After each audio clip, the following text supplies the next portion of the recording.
আজকের প্রতিবেদনে আমরা আলোচনা করব দেশের মুখ্যমন্ত্রীদের সম্পদ, ফৌজদারি মামলা, শিক্ষাগত যোগ্যতা এবং স্বচ্ছতা নিয়ে প্রকাশিত অ্যাসোসিয়েশন ফর ডেমোক্রেটিক রিফর্মস বা এডিআর এর সাম্প্রতিক রিপোর্ট নিয়ে।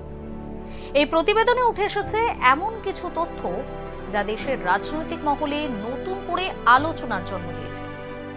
রিপোর্ট অনুযায়ী দেশের সবচেয়ে ধনী মুখ্যমন্ত্রী কর্ণাটকের ডি.কে. শিবকুমার, কিন্তু অন্যদিকে সবচেয়ে কম সম্পত্তির তালিকায় রয়েছেন জম্মু ও কাশ্মীরের ওমর আবদুল্লাহ, এবং সবচেয়ে বড় বিষয় হল দ্বিতীয় স্থানে পশ্চিমবঙ্গের মুখ্যমন্ত্রী শুভেন্দু অধিকারী। শুধু সম্পদের হিসাবেই না, কার বিরুদ্ধে কতগুলি ফৌজদারি মামলা রয়েছে, কার শিক্ষাগত যোগ্যতা কিরকম এবং বয়সের নিরিখে কে সবচেয়ে প্রবীণ বা সবচেয়ে তরুণ, সেই সমস্ত তথ্য তুলে ধরা হয়েছে এই প্রতিবেদনে। তাহলে চলুন বিস্তারিত দেখে নেওয়া যাক কার ঝুলিতে সবচেয়ে বেশি সম্পদ আর কার বিরুদ্ধে সবচেয়ে বেশি মামলা, আর দেশের মুখ্যমন্ত্রীদের আর্থিক ও সামাজিক প্রোফাইল সম্পর্কে কি বলছে এডিআর এর এই নতুন রিপোর্ট। ভারতের রাজনীতিতে সম্পদ, স্বচ্ছতা এবং জবাবদিহিতা নিয়ে আলোচনা নতুন কিছু নয়।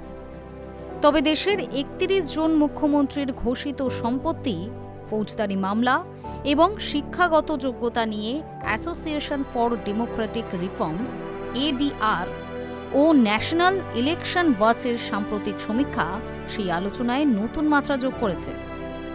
নির্বাচন কমিশনে জমা দেওয়া মুখ্যমন্ত্রীদের স্বঘোষিত হলফনামার ভিত্তিতে তৈরি এই প্রতিবেদনে যেমন উঠে এসেছে হাজার কোটির সম্পদের মালিক মুখ্যমন্ত্রীদের নাম, তেমনি দেখা গিয়েছে এমন কয়েকজন মুখ্যমন্ত্রীকেও যাদের ঘোষিত সম্পত্তি ১ কোটিরও কম। সেই তালিকায় দ্বিতীয় স্থানে রয়েছেন পশ্চিমবঙ্গের মুখ্যমন্ত্রী শুভেন্দু অধিকারী। ধনীতম মুখ্যমন্ত্রী ডি.কে. শিবকুমার।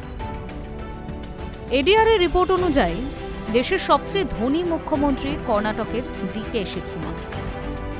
তার ঘোষিত মোট সম্পত্তির পরিমাণ ১,৪১৩.৮ কোটি টাকা। এর মধ্যে প্রায় ১,১৪০ কোটি টাকা স্থাবর সম্পত্তি এবং প্রায় ২৭৩ কোটি টাকা অস্থাবর সম্পত্তি হিসেবে উল্লেখ করা হয়েছে। দীর্ঘদিনের রাজনৈতিক জীবনের পাশাপাশি ব্যবসায়িক বিনিয়োগের কারণেই তার সম্পদের পরিমাণ দেশের অন্যান্য মুখ্যমন্ত্রীদের তুলনায় অনেকটাই বেশি। এরপর দ্বিতীয় স্থানে রয়েছেন অন্ধ্রপ্রদেশের মুখ্যমন্ত্রী এন চন্দ্রবাবু নাইডু। তার ঘোষিত সম্পত্তির পরিমাণ ৯৩১.৮৩ কোটি টাকা।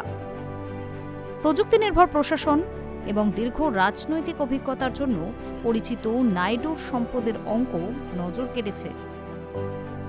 তৃতীয় স্থানে রয়েছেন তামিলনাড়ুর মুখ্যমন্ত্রী সি জোসেফ বিজয়। তার ঘোষিত সম্পত্তি ৬৪৮.৮৫ কোটি টাকা। চতুর্থ স্থানে রয়েছেন অরুণাচল প্রদেশের মুখ্যমন্ত্রী পেমা খান্ডু, যার সম্পদের পরিমাণ ৩৩২.৫৬ কোটি টাকা। এই তালিকা স্পষ্ট করে যে দেশের বিভিন্ন প্রান্তে রাজনৈতিক নেতৃত্বের আর্থিক অবস্থার মধ্যে বিস্তর পার্থক্য রয়েছে। তবে সবচেয়ে কম সম্পত্তির তালিকায় শুভেন্দু।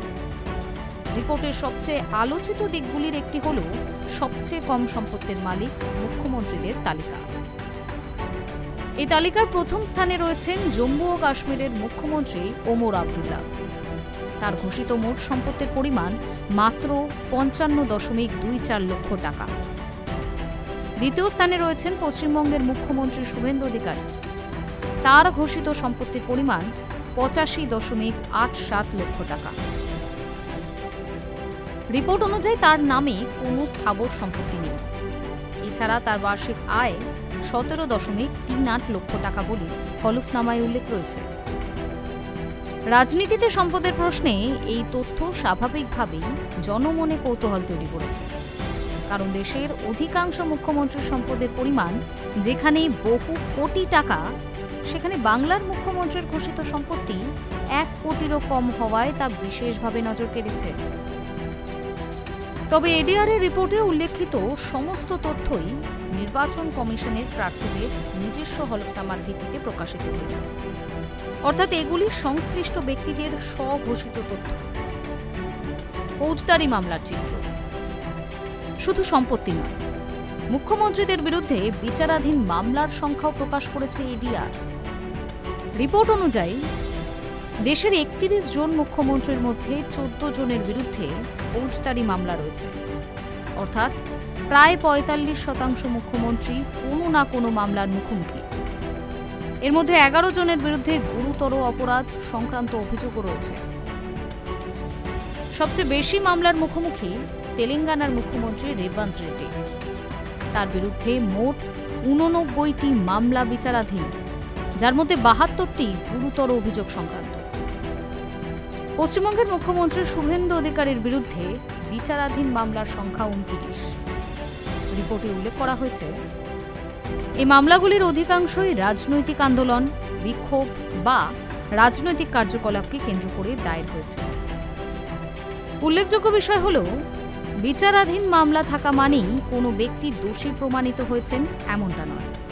আদালতের চূড়ান্ত রায় না হওয়া পর্যন্ত প্রত্যেক অভিযুক্ত আইনগতভাবে নির্দোষ বলেই বিবেচিত হন।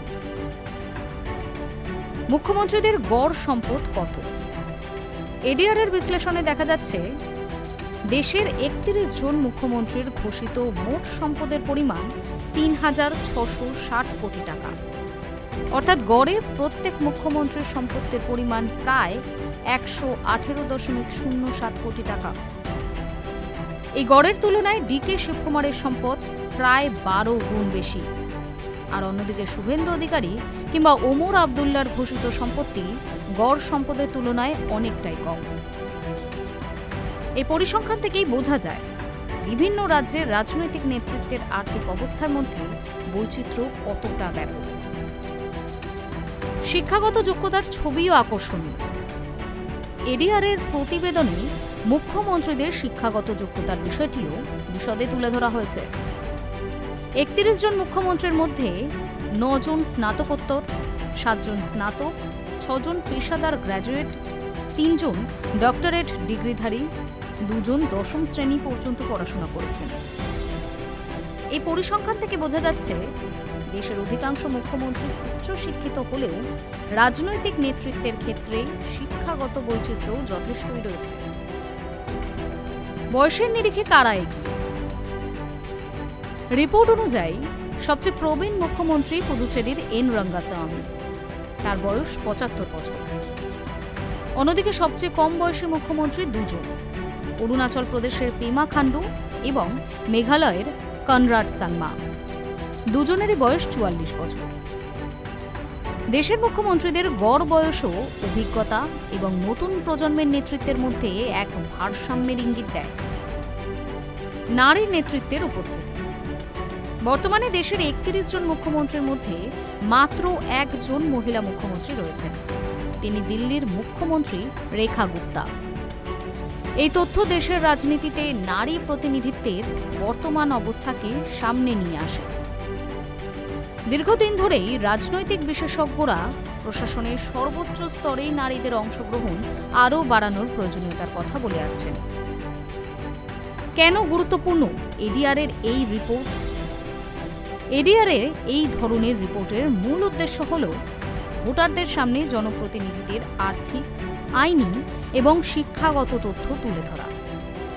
গণতান্ত্রিক ব্যবস্থায় ভোটার যাতে তথ্যভিত্তিক সিদ্ধান্ত নিতে পারেন, সেই লক্ষ্যেই নির্বাচন কমিশনে জমা দেওয়া হলফনামার তথ্য বিশ্লেষণ করে এই রিপোর্ট প্রকাশ করা হয়।